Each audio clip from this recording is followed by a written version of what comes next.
Welcome back to Patina Garage. Nathan here, finally back on the 355, which is the content that most of you want to see.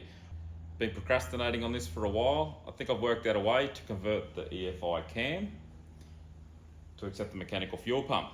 I've got an idea. I wouldn't call it a plan at this stage, but let's rip in, get started, see where we land. Okay, so this is the idea. As you can see, the dowel pin for this cam is just tucked in behind there. Doesn't protrude out far enough to be able to accept the fuel eccentric. You can see this dowel here comes out a little bit further. So what I want to do, I want to check that this gear doesn't sit in further or out further than the aftermarket Rollmaster one. Once that's confirmed, we'll mark up that chain in about 90 different spots to make sure I put it back in the right place. Remove that. We'll confirm that the dowels are different lengths. I've already done a little bit of a measurement on that and it certainly looks like they are. Move over to the old cam here, Exhibit B, and this is what I'm thinking. I might as well just show you. Let me get it out of my pocket here. I weld, and I've procrastinated on this here for quite some time, and this is what I've come up to. Essentially going to make a puller. I'm going to weld this bolt onto the dowel. Put a spacer, so that way I can actually wind this nut down, and it should pull that dowel out. Just going to use a socket or something similar. That there should effectively remove this. I have tried pulling this out with a pair of bisplit grips and other things. I'm not even going to show you that footage because it was a waste of time. Didn't budget.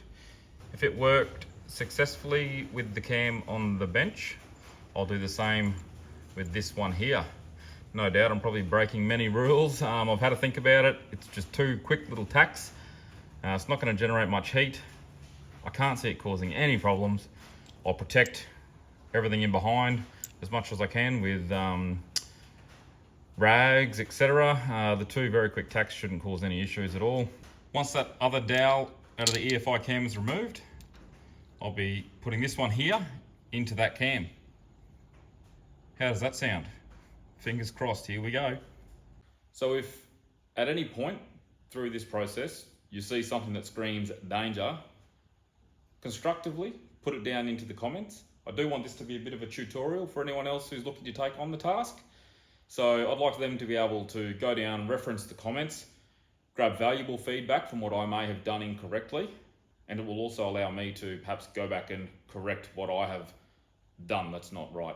To my best abilities, I think I'm going to be able to do this without causing too much issue or concern, but I am limited for tools, pretty basic workshop. It's not a sterile engine building room or anything like that. It's pretty much what most of you guys have probably got at home. Well, here we go, all but set up. Not gonna lie, a little bit nervous about this whole process, but anyway, is what it is, gotta have a go. So this is the plan. Socket, washer, nut, bolt, sleeve that over there, tack that on,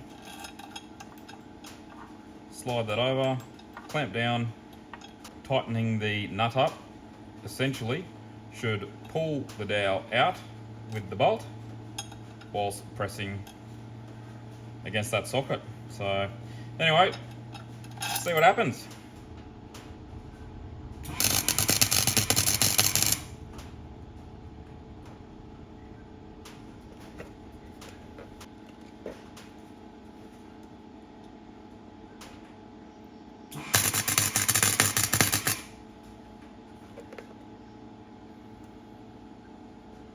Well, first time using this welder, not impressed. I'm not much of a welder, but didn't like that at all. Wire speed was all funny, kind of like it was jerky.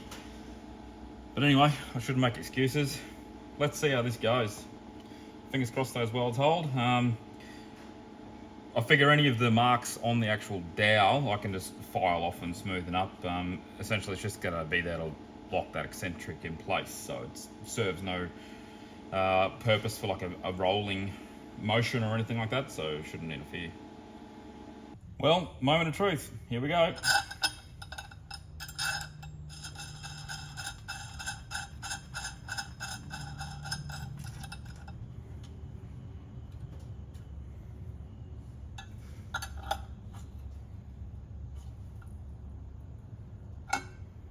feels like it's pulling something. Coming out nicely. Doesn't feel like it's snapping the welds or anything. It's got to a point where it's not freely spinning. Just had to adjust what I'm doing here.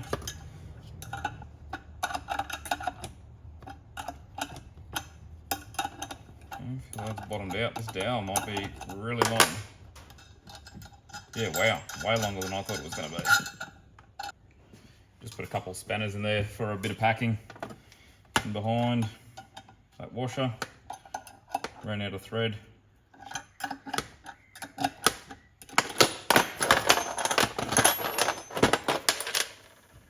There we go. One dowel pin removed. That worked a lot better than I thought it was going to. Happy days, proved the theory. Now I can do it on the actual motor dowel pin. Far more nervous about that one. Anyway, let's get set up. You're probably going to be thinking, mate, you probably didn't need to mark it that much, but I want to make sure I don't mess this up.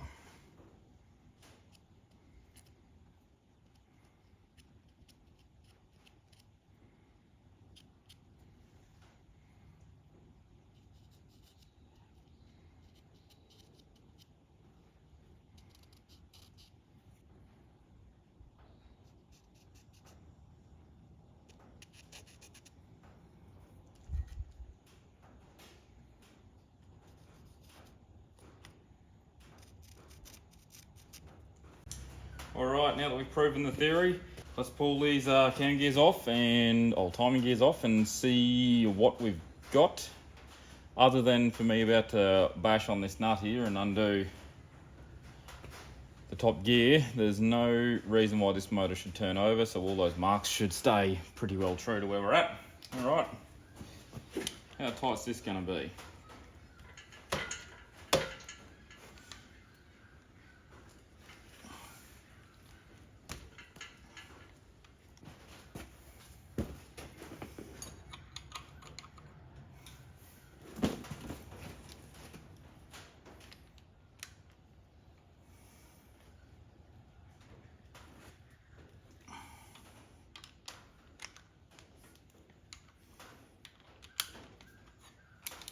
Well, that wasn't too bad at all.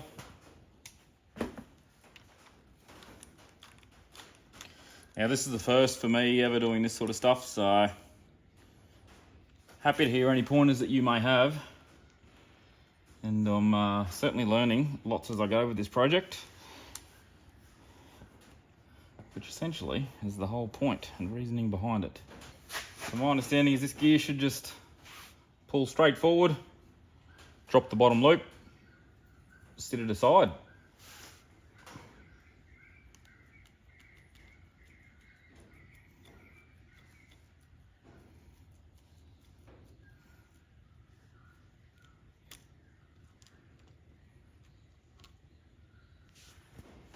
Well, easy done so far.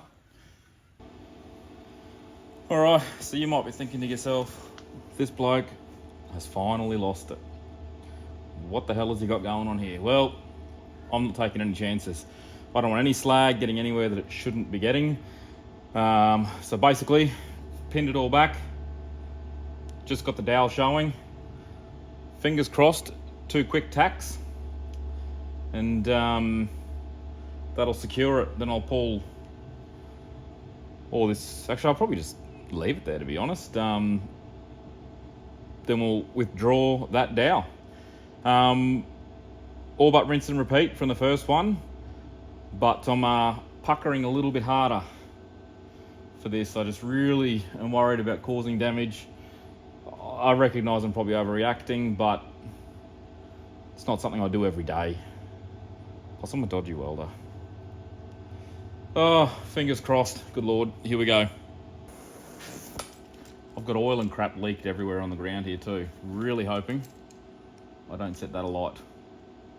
That would be a bad time.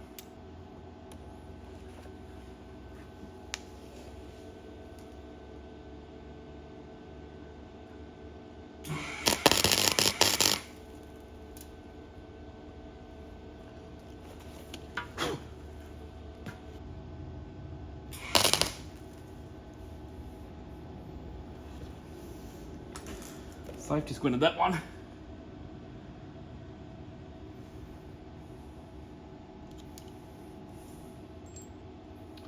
Yeah, no, didn't work. Round 2. All right, here we go again. Just couldn't get it to tack properly that first round. What I thought was a cotton shirt clearly was not. That didn't help, I don't think.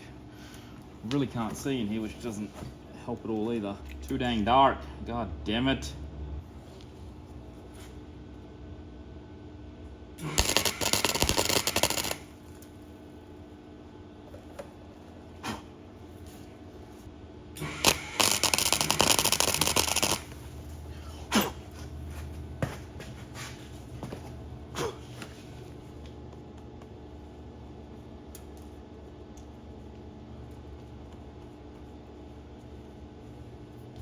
Well, fingers crossed, that's on there enough. Can get a fair pull on it. If I keep going, I'm going to set this place on fire. That I do not want. Okay, we got there. That was a mission. Dowel pin removed. Much shorter than the other one, but the recess is quite a bit longer than what we've got here. Never too proud to admit when I've had some struggles, and it's good for you guys so that you can learn as well. Took me about 6 goes, ended up having to like chamfer a needle point down onto the bolt so I could get enough perch in the weld to be able to extract the dowel. Kept setting fire to everything, ended up having to wet it all down, make that a bit easier, tidy up the area here. Then as I was trying to pull it, kept stripping the threads on this bolt. If you've ever had that happen before, a way to get around it is to have multiple bolts in place. Use a long tube socket, so then you've got more purchase on your thread for engagement. And yeah, a little bit more strength so they don't strip. The other thing that I'm finding quite interesting is this is quite crudely just done. You know, that's just been chamfered by hand before it's been tapped in, versus the other one, which is very uniform and, you know, been a tight fit, just snug, but definitely much easier to get out. Moving forward from here, get the new one, the old one in that we pulled out first. It'll go into this. Gonna try and just press it in, but not too sure how that'll go. So might need to tap it. I don't really want to tap it if I don't have to. That's a pretty tight fit there. I'll chamfer that edge off a little bit before I go to drive it in. But yeah, this is gonna be interesting. Dowel pin's in. Forgot to hit record when I did that. Whoops. Couldn't find any way to press it in, so I had to tap it in. It wasn't too bad to tap in, so I don't think there was any damage caused. I'm a bit worried about how much longer this is compared to the other one, and trying to get this over and in, because it's a little bit tricky, but here we go. Got all my marks here from when I pulled it apart.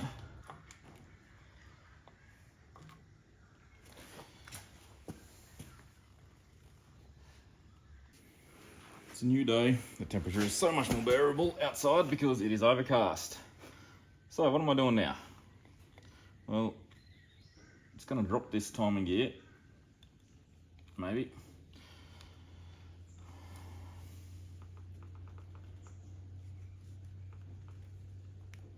Onto this, if it lets me.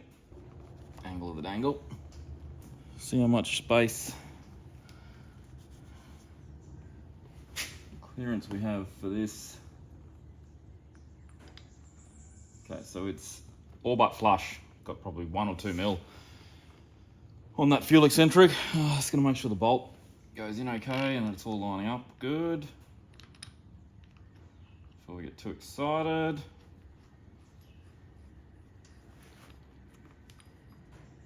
Which everything looks like it's gonna clear. Yep, so we're good there. So I'm gonna have to pull that bottom gear out and then push it all back on. I just don't have enough stretch in this chain because it's brand new and a bit tight to be able to put it back on the way that I pulled it off. So gear pullers, pull that out, put this all back on.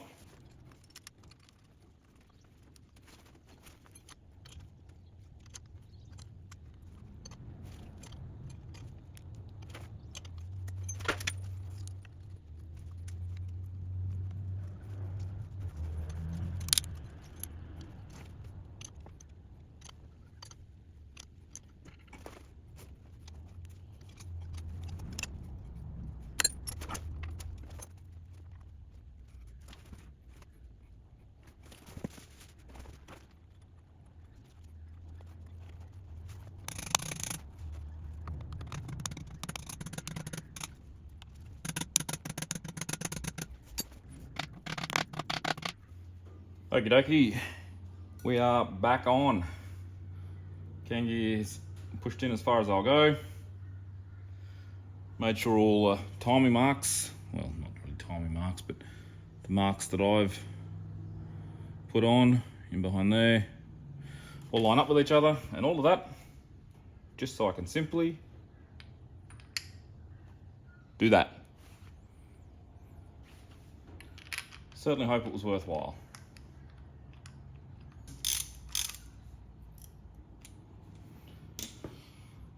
That's it. All of that for that. I will torque all this into place properly.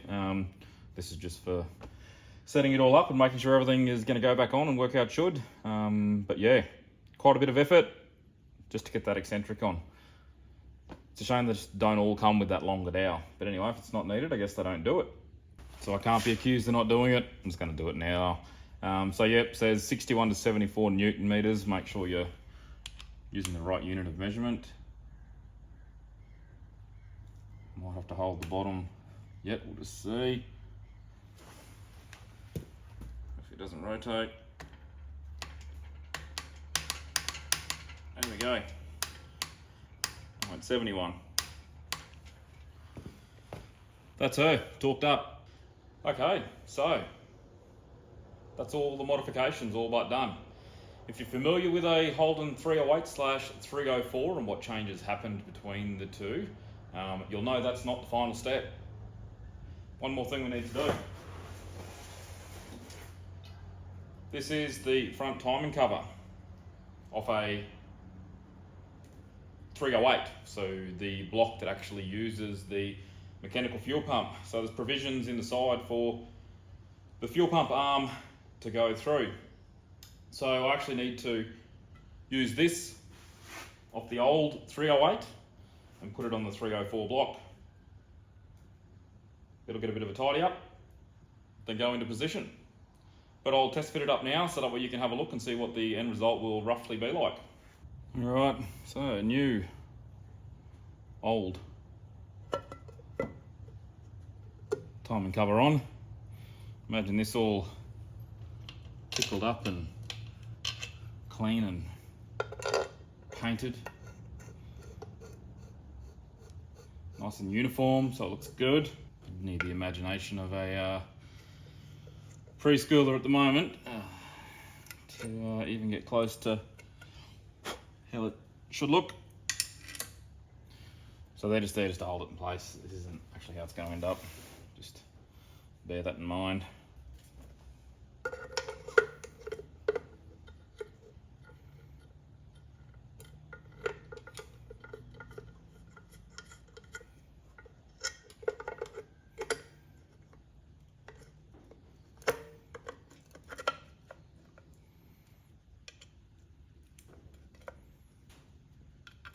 As I put that in, I could actually feel it riding on that eccentric, so perfect. Can be pretty confident that it's in the right spot. That what I've done wasn't for nothing. Very loose interpretation of how it's going to look. That's not going to be the pump. It'll be an aftermarket high horsepower pump. I'll go more into detail on that when I'm actually doing the install. Yeah, so shiny, balancer, pump, happy days. If there was anything in that which you think I've done wrong or incorrect, please shout out down in the comments, let me know. Keep it all constructive. I do want this to be a bit of a tutorial for others who come along, so they may need to look at the comments and have a read as well to see what I may have not done correctly. Hopefully it's all good, fingers crossed. That's it. That's how you convert a Holden 308 304 EFI cammed with a short dowel to be able to accept a mechanical fuel pump. So nothing too crazy in there, nothing too hard. Anyone at home should be able to do this. The tricky points, removing the dowels, swapping them over into the new cam, locating a timing cover that'll suit the task that you need it to do with that mechanical pump, a provision in the side. The new timing covers generally have like a blank there that's molded into it, so you can router that out, make the provision use your existing timing cover. I'm going to go down this path. I've already got it here. Clean it up. Bob's your uncle. Should be sweet. Depending on your application, you may need a higher horsepower fuel pump. Standard mechanical pumps, they won't really work very well for high horsepower applications. I think I've read up to about 300 horsepower. They go okay, but beyond that, I'm looking at a Rob MC or something like that, I think it is, out of the States. They make them specifically for the Holden 308. So I'll be looking to use one of them. Beyond that, it's all just pretty basic tooling. Nothing too crazy, making sure you've got your cam timing and all that set correctly when you finish the task, so make sure you've marked it up, and if anything moves throughout it, you can realign and make sure that it's in the correct positions. But yeah, that's it. Mechanical fuel pump ready to go. I'll get some parts in, get a new gasket kit for the front timing cover, get a new front seal for the timing cover as well for the harmonic balancer, order the fuel pump in now that I know that this has actually worked and the pump can go into place. Next up, for what's behind us over here, the LE, I think I'm going to be going into diff, swapping the diff out for the rebuilt diff that I've got. So keep an eye out for that episode. Shouldn't be anywhere near as technical as what I've been doing here. With any luck, it's just a unbolt, bolt the new one in. I do have new springs and shocks to go through the back. I purchased them about 6 years ago. They've been sitting on the shelf here hibernating, getting ready for the day that I actually done the 355, and we're getting very close. So after the diff gears, custom tail shaft will go in, then we're on to the motor swap.